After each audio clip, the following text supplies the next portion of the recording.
Sumailalim sa inquest proceedings ang artistang si Matt Evans dahil sa di umano pambubugbog niya sa kanyang live-in partner at ang kapatid nito. Mariin namang itinanggi ni Evans na sinaktan niya ang dalawa. May report si Katrina Son. Nakayuko at nakatakip ng hudang muka ng aktor na si Matt Evans habang inilalabas ng Pasig City Police Headquarters para isailalim sa inquest proceedings. Nagugat ito sa reklamo ng kanyang live-in partner na si Jonalyn Hickins, 20 years old, at kapatid nitong si Juan Alberto Carlota, 25 years old, nitong linggo ng madaling araw.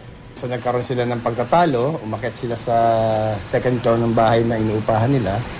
At doon nagkaroon pa rin ng mainitang pagtatalo hanggang sa naitulak ni Matthew Evans itong si Jonalyn. Nung makita nung kuya ni Jonalyn na nakahandusay siya, nag-react siya, nasuntok niya sa hita itong si Matthew hanggang nagkaroon na ng gantihan ng suntok at sipa.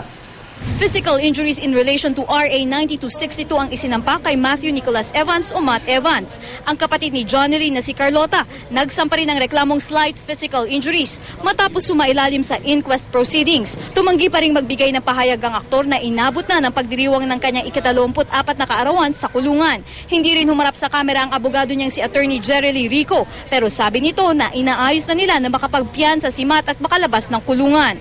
Pinaninindigan ng aktor ang nauna niyang pahayag na siya raw ang sinaktan ng live-in partner at kapatid nito. Si Matt pangaraw ang sinuntok sa hita at pinagbantaan gamit ang kutsilyo ng kapatid ng ka-live-in.